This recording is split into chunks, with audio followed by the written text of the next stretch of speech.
Hi everyone. Today we're going to focus on writing. The sub-skill that we're going to focus today is present relations within sentences, between sentences, and between paragraphs. Now let's take a look at it. Sentence comprehension may involve recognizing the relationship between parts of a sentence. If the relationship within the sentence is explicit, which means it's stated, transition words and phrases will be used. If the relationship within the sentence is implicit, it's unstated, the reader must infer the relationship. Type of relationship. For example, if you need to add further details in addition there, so the transition that can help you to identify them are such as again, also, and, besides, finally, further, last, moreover, equally important, furthermore, in addition, and likewise. If you need further clarification, the transition that can be used are as a matter of fact, clearly, evidently, in fact, to, obviously, in other words, and of course. If you need to make comparison, you can use a transition such as also, likewise, in like manner, similarly, both, and. Whereas to show contrast, you can use a transition such as after all, although, conversely, at the same time, however, but, for all that, still, in spite of, yet, nevertheless, in contrast, on the contrary, on the one hand, and on the other hand.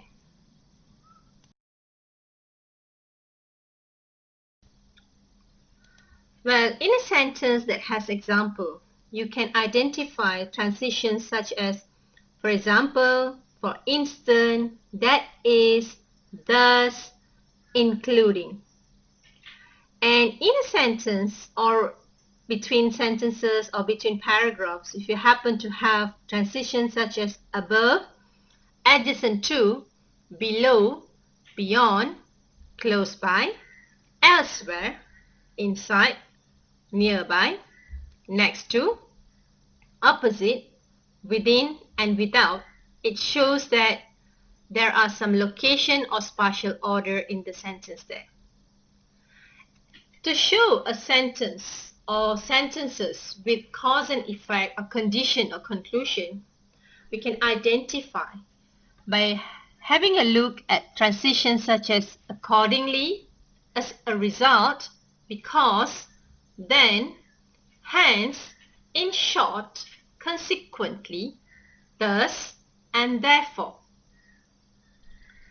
To show summary in a sentence or to sum up a sentence, the transition that can be used are in brief, in conclusion, in short, to sum up, on the whole, and to summarize.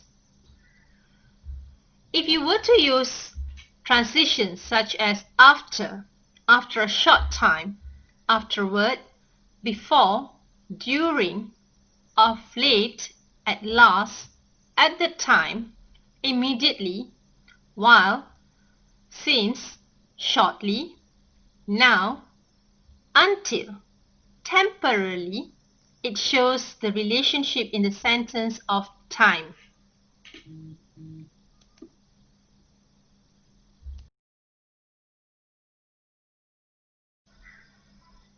Now, let's watch a video about structuring paragraph by Dr. Cecilia.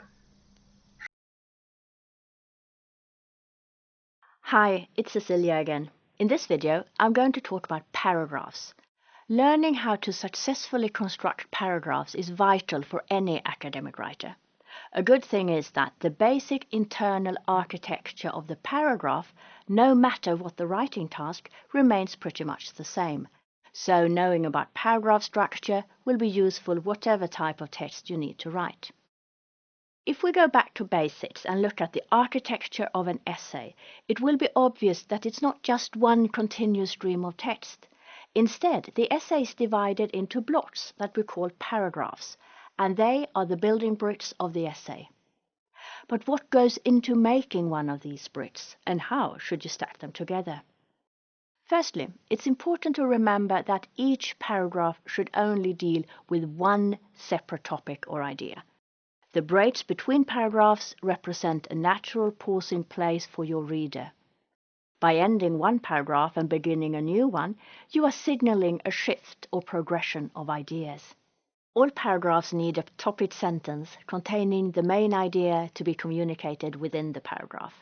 It made sense in most cases for the topic sentence to be the first sentence of your paragraph. The topic sentence acts like a thesis statement of sorts for the particular unit of ideas. And if we zoom in, we see that the topic sentence has its own microstructure. Firstly, a topic sentence has to state what the paragraph is about. Secondly, the topic sentence needs to say something about the manner in which this topic will be approached. And this is called the controlling idea. Let's look at an example of a topic sentence. The study of language and its origins has a long and colorful history extending over thousands of years. In this example, the topic is the study of language and its origins, and the controlling idea is the remainder of the sentence, the colorful history of those origins over thousands of years. Once you have your topic sentence, you can work on reinforcing your argument in the form of supporting sentences. Supporting sentences can take a number of forms, such as examples or illustrations, explanations, definitions, comparisons or contrasts, or some form of causal analysis. However, you must make sure that the paragraph forms one coherent whole. If we use our building brick metaphor, the clay out of which the brick is made must all stick together. The basic rule is that each supporting sentence should be clearly connected to the topic sentence, and there are various ways of doing this. One method is to make sure that all supporting sentences relate directly back to the topic sentence. An alternative is for each sentence within the paragraph to be related back to the previous sentence. By this I mean that the second sentence should be directly connected to the topic sentence, the third sentence to the second, and so on. You can also use a combination of the two methods. To round off your paragraph, you need a concluding sentence, or perhaps one which provides a transition into the next paragraph. As well as paying attention to the internal architecture of the paragraph, each block of text needs to be considered carefully in relation to the whole. If we use the metaphor of a paragraph as a brick, the text as a whole is the entire building, whether this